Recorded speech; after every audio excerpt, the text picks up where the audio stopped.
Wonder Woman is one of the most well-known and popular superheroes in the entire world. Ever since her first appearance in the pages of October 1941's All-Star Comics number 8, she has continued to inspire generations as a shining example of heroism and equality. In the 79 years since her creation, Diana Prince has been brought to life in a variety of different mediums, from live-action TV shows to the ever-popular DC animated series and even big-screen blockbusters. However, there is one particular version of this character that has always intrigued me, one brought to life a decade ago that has seemingly been long forgotten about. That being the pilot for NBC's Wonder Woman TV series. This pilot, which saw Adrianne Palicki portray the iconic hero, serves as a fascinating look into what might have been, an alternate world where the stories of the Princess of Themyscira were played out on the small screen. So in this video,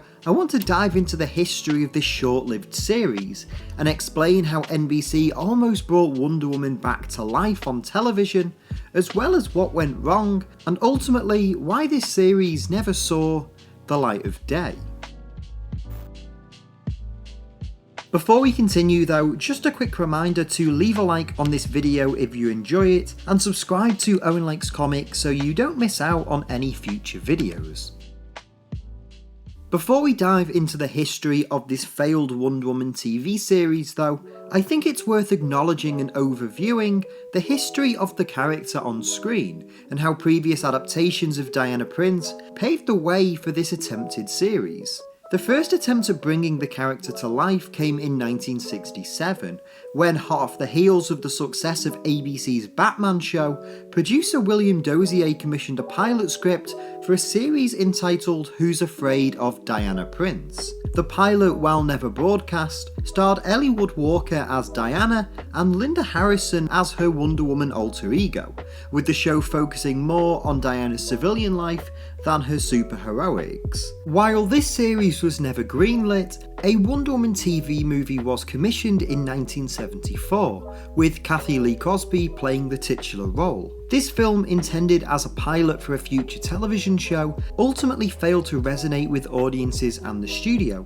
leading to a more true-to-form TV series being commissioned the following year, with Linda Carter taking over the iconic role. Carter's portrayal of Wonder Woman would go on to become iconic, bringing the character to life between 1975 and 1979. While she had yet to receive a big budget motion picture like her Trinity cohorts, Batman and Superman, the show's success and legacy in the decades after it concluded meant that the character had proven to resonate with audiences on television, and it was this fact that encouraged NBC to bring Wonder Woman back to small screens in 2011. In October 2010, Warner Bros. Television began working with David E. Kelley to pitch a new Wonder Woman TV series to major television networks. While their initial pitches proved unsuccessful, they were eventually greenlit a pilot by NBC, with Jeffrey Reiner hired to direct in February 2011, with Adrianne Palicki cast in the titular role soon after. Almost as soon as production began on this pilot though, did controversy seem to emerge, with The Hollywood Reporter releasing a first look at Diana's costume for the show, which would eventually be changed due to fan backlash. Soon after, the show's supporting cast began to take shape.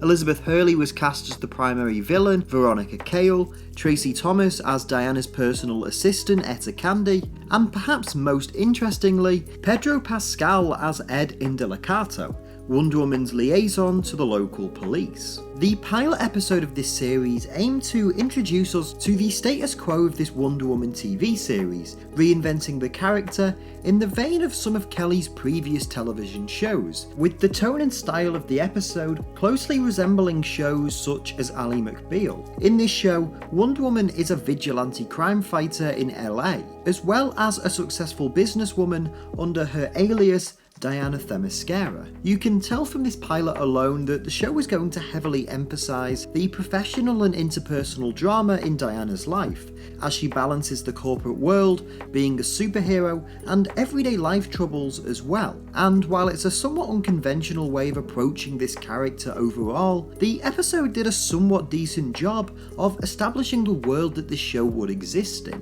While it was far from the traditional depiction of the character that fans had seen from the comics or the Linda Carter series decades earlier, there was certainly some form of promise about this show. Sure, the pilot felt rough around the edges, attempting to find what the series' identity and style would become, but everyone involved in it truly felt like it was going to develop into something interesting and successful. That is, until it didn't. On the 12th of May 2011, NBC announced that they would not be picking up the Wonder Woman pilot for a full season. While the official reasoning as to why they passed on the show was never outright stated, it's assumed that the controversy surrounding the show during the pilot's production, specifically the backlash regarding Diana's costume, as well as the mixed responses to the pilot itself, meant that the studio didn't believe the show could succeed long term. It's worth keeping in mind that at the time of the pilot's creation, superhero TV shows weren't as popular and commonplace as they are today. And this attempted Wonder Woman series even predated shows such as Arrow, Agents of S.H.I.E.L.D. and Daredevil, with the only successful modern comic book TV show around during this time being Smallville. It's fair to say that if this pilot had been commissioned today, irrespective of its quality, it's likely that it would have at least been given one season, as the name value of the character alone would likely have ensured it performed well enough to justify the initial run. However, in 2011, superhero television shows were just a far bigger gamble than they are today, and to NBC at this time, the risk was just far higher than the potential reward. With the hopes of bringing this Wonder Woman series to life dashed, Warner Bros. Began to move forward with other projects for the character. Notably, following the success of Arrow after its October 2012 premiere, Warner Bros. Television and the CW announced they were working on a script for a Wonder Woman prequel series entitled Amazon, with a pilot script written by Alan Heinberg. Despite rewrites on the script taking place in 2013 and casting searches underway, with Being Human star Amy Manson rumoured for the role of Diana, this series also never came to fruition, as both Warner Bros. And the CW instead focused on developing a different Arrow spin-off series in the form of The Flash. With another show failing to get off the ground, Warner Bros. Instead decided to concentrate their efforts on developing a Wonder Woman feature film. As such, in December 2013, Gal Gadot was cast to play Wonder Woman in the live-action DC film Batman v Superman: Dawn of Justice, with Patty Jenkins hired to direct a Wonder Woman solo film the following year. Released in May of 2017, Wonder Woman would go on to become a huge success for the studio, grossing over $800 million and receiving a largely positive response from critics. The success of this film saw the production of a sequel, 2020's Wonder Woman 1984, which would interestingly see Pedro Pascal return to the Wonder Woman universe, this time as the villainous Maxwell Lord.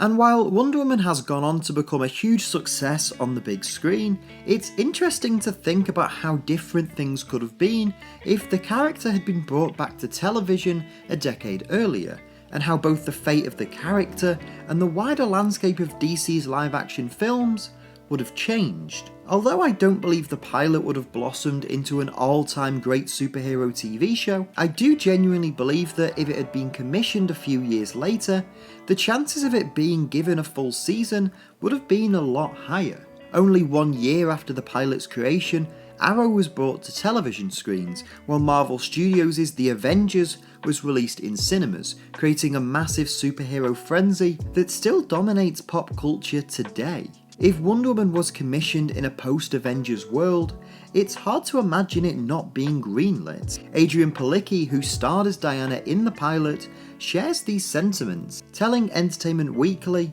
that it was devastating when it didn't go. It was so big. I feel like maybe if it had been made 1 or 2 years later, it would have been a shoo-in. Despite this though, those who worked on bringing this pilot to life have spoken openly and honestly about this failed series, with David E. Kelley telling The Hollywood Reporter that, "I still believe it's viable for a television series. I think it's right to do it. We made mistakes with ours. My only regret is we were never given a chance to correct them. We had a lot that was right about it and a great cast. In time, we could have fixed what we had done wrong. We just didn't get the chance. All my series have been a work in progress to a certain extent, where you figure them out by episodes 3, 4 and 5. This one actually gelled sooner than any that I have had in the past. We would have gotten there, and I wish we were afforded a little more time."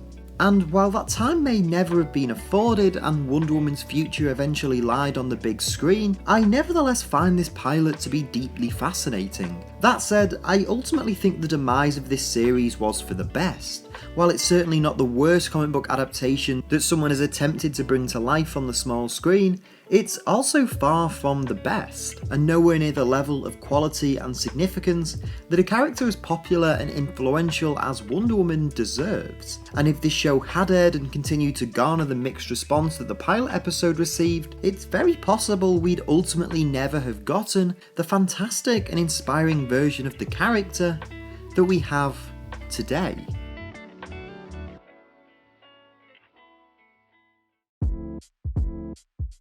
Hey everyone, thank you so much for watching today's video. I hope you enjoyed it. If you did, please make sure to leave a like on the video and leave a comment down below. Let me know your thoughts on everything we talked about in today's video. I can't wait to hear what you have to say as always. If you're new to Owen Likes Comics, please make sure to subscribe to the channel and turn the notify bell on so you don't miss any new videos we have coming up. And there should be some other videos on screen right now that you might enjoy if you enjoyed this one.